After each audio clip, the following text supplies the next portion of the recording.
everybody, and welcome back to another episode of We Watch Shudder. My name is Michelle, and who's here with me? It's JD. It's JD. It's always JD. And it's always Every Michelle. It's always us. gall darn time, you guys. It's a Every JD and it's a time. Michelle. We're Every gonna time. surprise them one time. It's not gonna be us. 119 times so far. Every now and then So there's far. a third party, but 119 times in a row, it's been Michelle and JD. That's Or so many sometimes times. JD and Michelle. That is true. How long can we keep talking about the intro to our episodes? I don't know. We've don't know. already I was made just it a letting you do full minute, and I think that's enough. I agree. We should probably get into the actual show. Well, so do it then. we are the we of We Watch Shudder.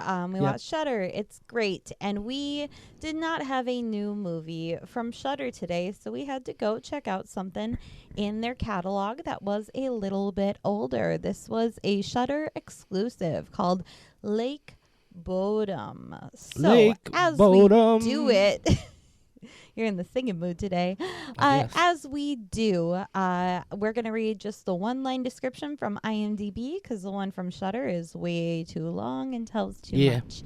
So according to IMDb, Lake Bodom, every camper's worst nightmare came true at Lake Bodom in 1960 when 4 teenagers were stabbed to death while sleeping in their tent.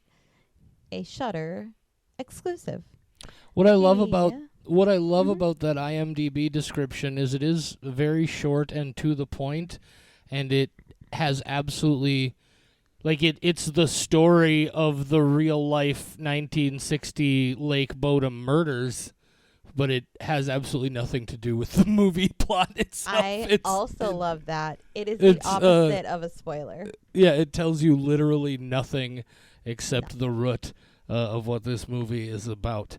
I believe you were maybe about to ask me for my spoiler-free thoughts, were you? I absolutely was. Yes, I would love to hear your spoiler-free thoughts about Lake Bodom. Well, in order to give you my spoiler-free thoughts about Lake Bodom, I have to ask you a question first. Oh, no. Michelle, do you remember a movie that we talked about way back in the wee early days of the show, I believe on episode number 8, called The Twin? I do remember. Michelle the remembers movie, The Twin. Yep, I mentioned somebody the did not like the I Twin. mentioned The Twin because it was directed by the same fellow who made this Lake Bodom. It was written by Oh. the same two dudes who wrote this Lake Bodom. Oh, no. And that if you haven't heard our episode about The Twin, look, I'm going to be honest with you. It was very early on in the goings of this show. Even in the short time we've been at this, my perspectives and my attitudes on certain things have changed. I did, at that time, give that movie a flat 0 out of 5 skulls. I may have been too harsh on that movie, and that's why I make it very clear every time I do one of these that, look, the skull rating is just a gimmick, right? And it's about I must have had a real bad day the day we recorded that episode. Now, I'm not saying I enjoyed the movie. Am I saying it was a 0, no redeeming value, this should not exist movie? At the No. time you did. At the time, you I thought absolutely- it was one of the dumbest, and then I saw a whole bunch of really dumb things. But anyway, I just wanted to make sure that you were aware I did that not know. that was Yeah. the same people who made this. Lake Bodom. Look, I got to be honest with you. I don't really remember a lot about The Twin, except that it was so goddamn obvious what was going on the whole time.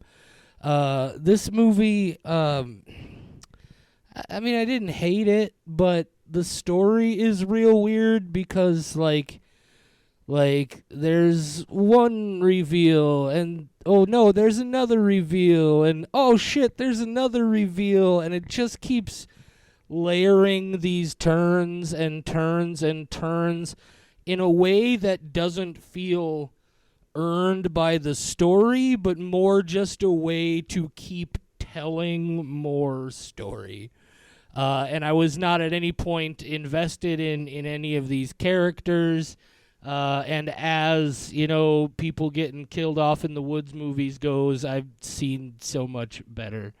It wasn't awful, but I will probably never watch it again. This is maybe, I don't know, it felt like a skull and a half experience to me. Okay, 1.5 skulls. Better than the twin, which we If I'm being honest, I'd be willing to bet if I went back and thought about the twin again, it would probably be more in that same range, like a 1.5. We have seen some interesting things that have claimed dominion over that much lauded 0 skull rating. But that's Bodom. where I am. Like Bodom, 1.5 from JD. Yep, just didn't do nothing for me. Yeah, a lot of my review is also around the various stories that it tries to tell. And there's a benefit to that in that it kept me interested when I was starting to lose interest, especially with the first, 30 minutes of this movie where I was like, oh, just pick up the pace. Something's got to happen. So it did make it more exciting for a little bit, but then it does start happening so quickly that things are changing up that you don't really get time to appreciate the part of the story that we're in now before we jump to another one. So I think there could have been a much better way to pace this, in that we would have time to sit with what our current reality is before they jump it again. I will say that the ending, not the full, the actual ending, but the last part of what they try to tell of this story is harrowing. I think some of the last shots where things are really wrapping up are very, we'll say, interesting and way more disturbing than any other part of the movie was. I am going to go with overall a 3.25 for my review. 3.25 skulls for Lake Bodom from Michelle, a skull and a half from JD. That's a total of 4.75, which is an average of 2.375, is it not? Yes, that is correct. Good job. Good job. Right about, right close to just, halfway down the 50-50 middle. I think that's a pretty fair average overall. There's definitely a movie that I think some people are going to enjoy a lot more than I did. If you don't have anything else to add here, I think that means, oh man, what does that mean? It means that if you want to watch this movie before we rip it apart with all the spoilery bits, you're going to want to go do that. You're going to want to push that pause button on this podcast right about now. And are you back? Did you come back? I hope you came back. Michelle also hopes you came back. I speak for her now. She's no longer actually on this podcast. I speak for the trees. Lorax quote. I am the Lorax now. So some of you probably did go watch the movie, or maybe you've already seen it before.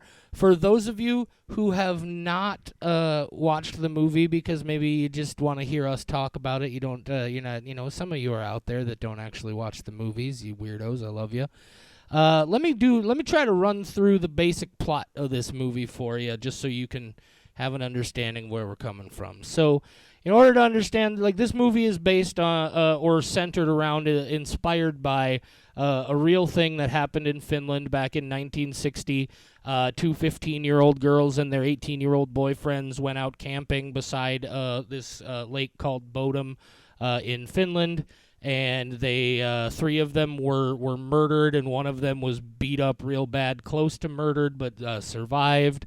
It was a kind of, at least according to the brief research I did, some very poor police work and investigative things, some bad evidence and crime scene control, and they never solved these murders. It's just been sort of like a cult folklore thing in Finland now ever since. And so this movie starts with, you got these 2 dudes and these 2 chicks, and the dudes have talked these girls into going on like a weekend trip to a cabin with them. But that's a lie. They're not actually going to a cabin. They're going out to Lake Bodom where these murders happened because one of these guys wants to like apparently stage a recreation of the crimes because he's trying to solve them himself or something to that effect. And then it seems like there might also be just an undercurrent of they want to be like copycats and kill these girls. I don't know. I never really fully grasped if that was happening because once we start to turn into the spot where you think these guys are going to start be doing insidious things to these young ladies, it turns out, oh shit, the young ladies are here to fuck up these boys. They suspected the whole time that there was something weird going on here. And now they're the bad guys. And they're, because one of them apparently, there was like this whole scandal about some nude photos that were taken of her while she was passed out drunk at a party and got spread around school. And it's heavily implied that one of these boys that's with them might have been the one that was responsible for it.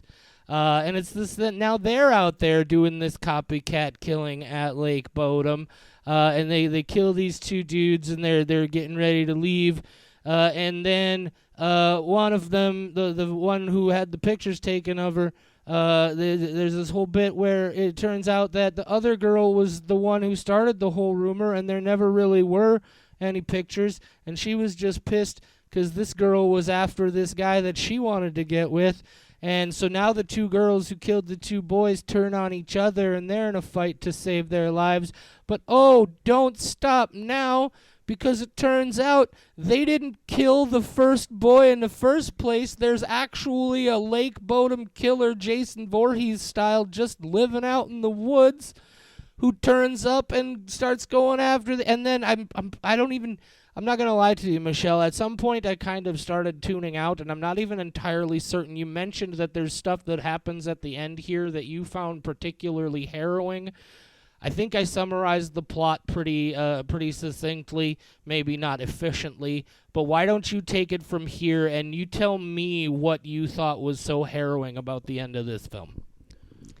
I guess harrowing might put more credit than it might deserve, but once they get to the point where the original OG killer has those girls tied up, super glued their mouths shut, oh right, them in a tent with the dead boys, and then kills one of them in front of the other one, and she's screaming so much that she rips her mouth open. I completely forgot. Yeah, I completely forgot the mouth glued shut until you mentioned it. But yeah, I mean. It definitely is some of the it's as the most extreme. The movie definitely builds to its most extreme kind of fucked up set pieces, absolutely. But no, it just there are so many turns and so many and it's not the kind of stuff that I don't know. None of it felt earned. They all felt oh, we're gonna take a big hard left right here now, and now here comes another hard left around this corner. And by the end of it, I just didn't care because I became convinced that I wasn't. And some people would say this sort of thing there's a way that you can say this and mean it in a totally different way, but I had no idea what I could believe was actually true going on here, but not in a good way. Right, not in an atmospheric way or the way the story successfully built anything. It just felt so random, and I just never got drawn into it. I think a big part of what did work for this movie, which I haven't discussed yet, but not so much the story, but I really like the sound design, and I like the images. I think her swimming in the water to go get those keys was very just I don't like water to begin with. So I thought that was really well done, despite being a movie that takes place 99% at in the woods at night. It never felt too dark. They made they did a really good job of still showing you, but still emphasizing how dark and alone they were. I liked all of that so much. It was a real slick production for sure. This is a competently produced film. Absolutely, I can't fault it in that way at all. You're definitely, I'm with you on that. Yeah, and I think the opposite happened for me, where the beginning was so slow that's where I wasn't paying as much attention, but all the twists, despite the fact that we talked about, they didn't really feel earned, and they happened a little too quickly, that did wake me up and make me go like, whoa, what is going on? Whoa, now what's going on? So the fact that it did just keep me on my toes right when it was starting to lose me was also pretty good. It's definitely like 3 separate movies in one, and the first is a traditional forest murder thing that we've seen a lot, but it was still much prettier than I've seen other dying in a forest movies be. Yeah. And I think I would have been able to enjoy this movie a lot more, because I agree with you in the sense that it feels like 3 separate storylines, and I feel like even if they're like I think a big part of the problem is that none of them ever feel like they have ever been resolved. They just are dropped and we moved on from it, right? We never find out like what the real overall plot was between the 2 boys when they were bringing those girls out, or like, were they trying to be copycat killers? Was there it just ends there and there's nothing. And then all these other, every one of them, each time there's a twist, like there's no resolution to any of the stakes or tension they set up here, except for that element of like, there's always that brooding thing in the background that all of this is happening at a place where there were real murders a bunch of years ago that went unsolved. And then that just plays into, honestly, a really basic in the woods slasher movie sort of climax that just didn't it just didn't hook me. I've seen that sort of thing so many times that if you're gonna do it, again, it's not that it was done poorly. I don't want to suggest that. Again, it's a very competently made film. But if that's the territory you're going into, you really gotta bring it for me. And this just didn't draw. It didn't have any hooks for me whatsoever. I have nothing more to say about this movie. We have nothing more to say about this movie, guys. You should, by the way, look into the Lake Bodom murders. I know Michelle and I were talking about it a little beforehand here. If you're into true crime stuff, especially if you're into true crime stories where the police botch up everything. Holy crap! But also. An interesting part. So, like I said, there were 4 people who went out there: 2 15-year-old girls, 2 18-year-old boys. The 2 girls and one of the boys were the ones who all died, and the survivor was the other boy. He had severe bone fractures, like his jaw and other places on his face. He was beat up real bad. I think he was stabbed a couple of times, like some of the victims were. But he was never considered a suspect, at least in the early investigations. And then just out of the blue in 2004, they decided, we think we've got plenty of new evidence and new things to suggest that this guy who survived did in fact commit these murders. So they put him on trial, and they failed to convict him. And then the dude got some, I don't know if it's actually a bunch of money, but he got money and awarded from the Finnish government because he was because they didn't convict him here, and he got all raked through the mud in the press and stuff. But then the government wouldn't let him sue the press for these reports they had made about him. It's a pretty crazy true crime story over there in Finland. Wow.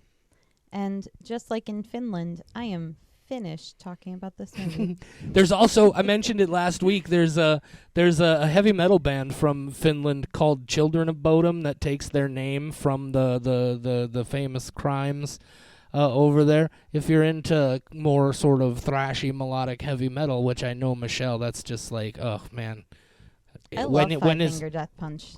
I will fucking stab you. I listen to. I swear to God, I will. I have the one album. I will I will light you on fire twice, Michelle. But it's a punch that uses all the fingers of your hand, and then it kills you. That's hardcore. It's a 5-finger death punch as opposed to like a 4-finger death punch. I unironically listened to one of their albums, and it's very good. That's too bad. So, I'm man, a soft lady. we're coming in, taking it easy on these people this week. But yeah, this is I don't know what else I could say without sounding like a broken record.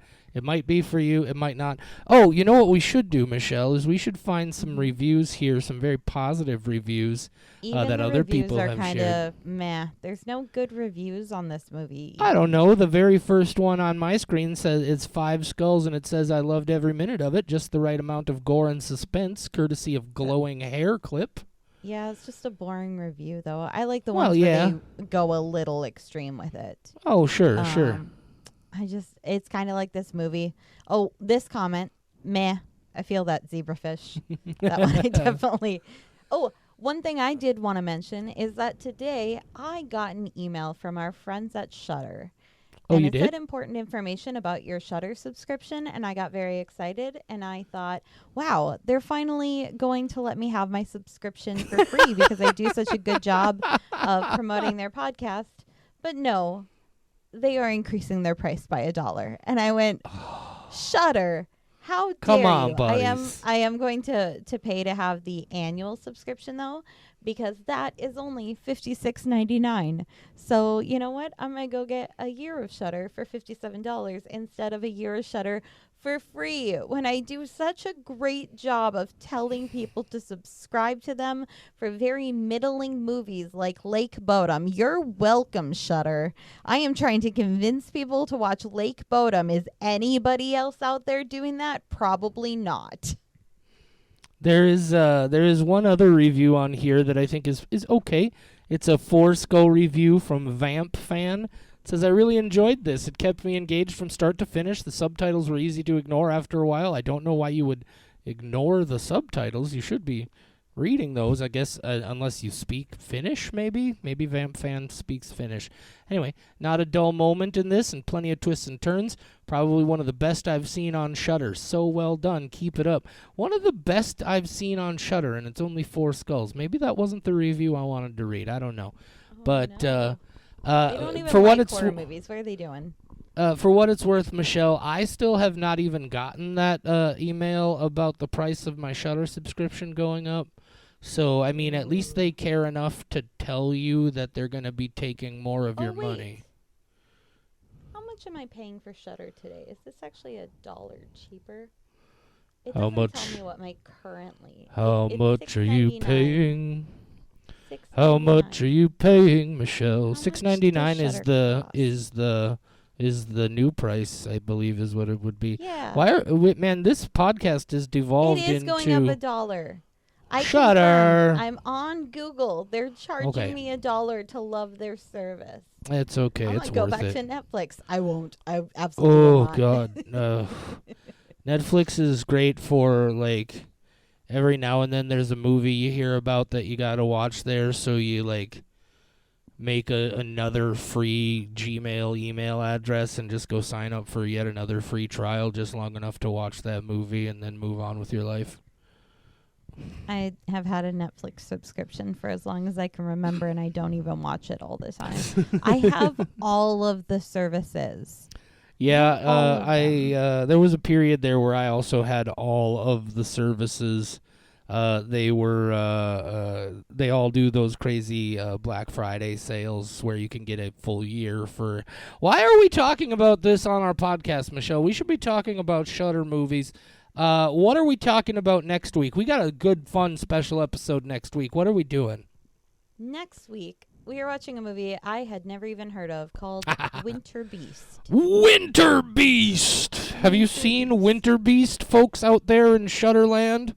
If you haven't, man, this was specially requested by our friend Derek Haugen from Good Cops Entertainment, and I had a bloody good time at House Harker. It is one that I have seen once previously, and as soon as he mentioned it, and Michelle said she had never even heard of it, I was like, oh man, we'll get that on the schedule just as quickly as we can. Just go look at the poster promotional image for this movie on Shudder and tell me that doesn't just say, I need to fucking see this movie as soon as I goddamn can. And then the very first member review is a one skull review from somebody named Leonian, and it just says, awful. This is a movie I have to see again. Wow, you are convincing me. Michelle, you have no idea what kind of delightful, classic, early 90s trash cinema is in store for you. It's going to be so much fun. Speaking of delightful, so in my office, I have a wall of accidental compliments. Okay. Things people have said to me that weren't meant to be nice, but which I took that way. Since you mentioned delightful, I thought that I would tell you this one. It is a quote from my friend Rachel. The fact that you described the movie as both delightful and unbearably scary is why no one trusts you. That's a solid point. That's yeah. Yeah. So I hope this next movie will be as delightful. I don't think it's going to be scary, but I do hope it is delightful. For sure. So yeah. If you have any special requests for movies that you'd like to watch or like to have us watch and talk about, rather, you know where to find us. We're on social media. We got email. Listen through the end of the episode. You're going to hear some cool new things from us here at We Watch Shudder. But I think that's pretty much all I have to talk about today. Do you have any final comments, Michelle? We just need to get requests for short films. Yeah. So that we can fill out our Spooktober. We have both had some crazy schedules and a lot of things going on, both medical. By the way, I was in the ER this morning. In this movie, I probably would have given a 5 if I was on the morphine that they gave me last night. That thing makes, oh man, I highly recommend morphine if you have a chance to try it. Yeah, guys, I'm telling you, you never had an IV morphine drip. I mean, man, everyone deserves. I tell you why. I mean, you'll have a new understanding of junkies once you get that juice in you. Let me tell you. Woo. So great. Yeah, so we've had a lot of things going on, and you and I, JD, I'm sure we are still going to watch a horror movie every day. I'm going to try real hard, yeah. I am absolutely going to.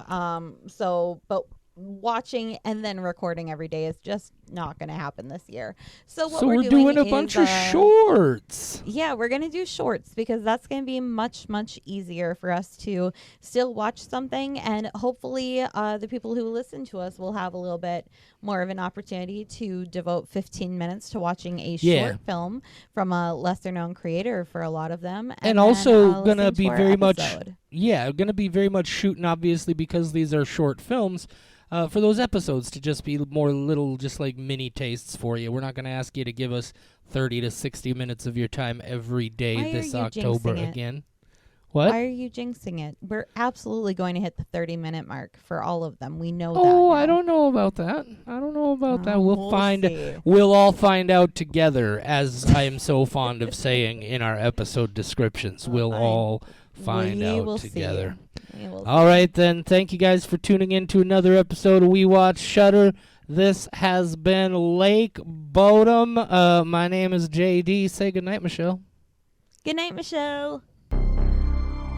We Watch Shudder is a production of Rat Factory Media, your home for all of today's Rat Factoryist podcasts. The views and opinions of the hosts and guests of We Watch Shudder are their own and do not necessarily reflect the views and opinions of Rat Factory Media. But wait, aren't Rat Factory Media and We Watch Shudder the same people? Shut your cake hole, Charlie. Nobody asked you. We Watch Shudder is available free on all major podcast platforms, and the easiest way to support We Watch Shudder is also free. Just leave a rating and review on your platform of choice. Merge your consciousness with ours on Facebook, Instagram, TikTok, and Twitter. We're at We Watch Shudder on all those social media platforms. Or find us the old-fashioned way, on the web at WeWatchShudder.com or by email at mail@WeWatchShudder.com. Heck, you can even leave us a voicemail at 701-566-9510. No, seriously, 701-566-9510. Try it if you dare.